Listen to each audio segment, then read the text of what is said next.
Thanks for joining us again today at the Incredible VA series, where today we're going to talk again about just some short tasks that we can delegate to our virtual assistants that don't really need a whole dedicated video just to themselves. But the last video we did was kind of elementary tasks, right? I mean, they were within the first 90 days, they could do anything that we mentioned. In the first that first video. If you haven't seen it, go check it out. This one is going to be quick time savers that aren't overly complicated, but the stakes are higher. So like it's time to trust. To trust. It's time to take something out of your lap and give it to somebody else, because that's the only way you're going to get your work-life balance, and that's the only way that you're going to scale. Man, does it feel good. All right, so what do we got on the list today? The first one is drafting agreements. So I use our VA to draft our property management agreements when someone's ready to sign. If I'm not at my computer, or if I'm finishing up a BDM call and then I have to run, I'll say, hey, here's the information, please send over an agreement, and I can 100% trust that she's not going to mess that up. I mean, not overly complicated by any means, but it's high stakes. Yes, exactly. So there's trust. You got to make sure that you got that type A person that is just detail oriented and isn't snoozing on the wheel for you. Exactly. And I also do it with listing agreements. So that's something too. That I feel like that one took a little longer even than the management agreement to be cool with.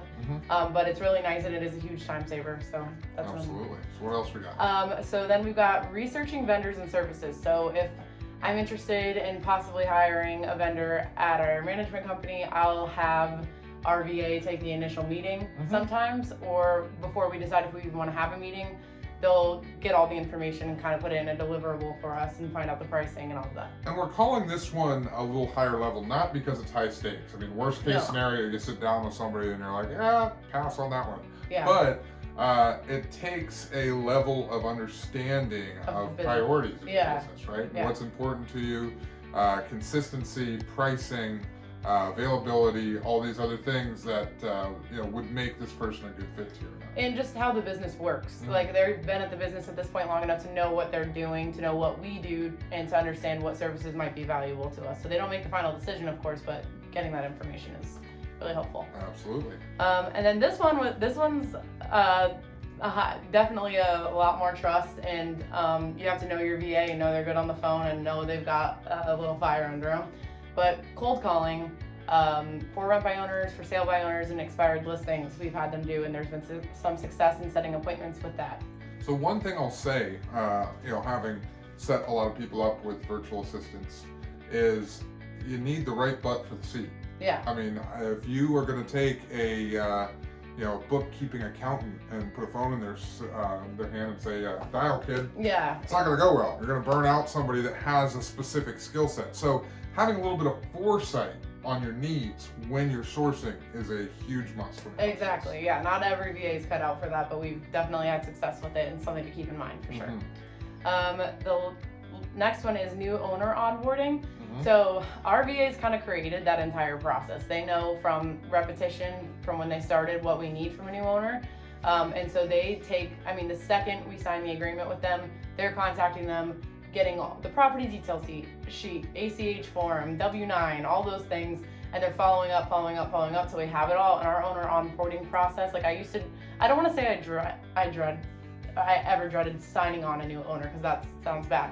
But the amount of work that would immediately come after onboarding the owner, I did dread. And you just did all this work to sign them on. You want to go get more. You don't want to spend all this time onboarding them. And they take it absolutely. Our property manager doesn't even have to talk to the owner until they're onboarded most of the time.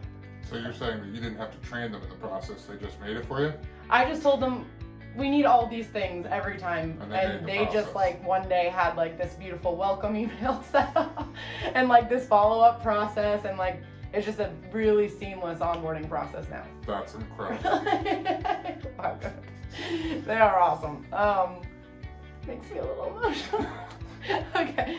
And then pre-qualifying new owners is the last one.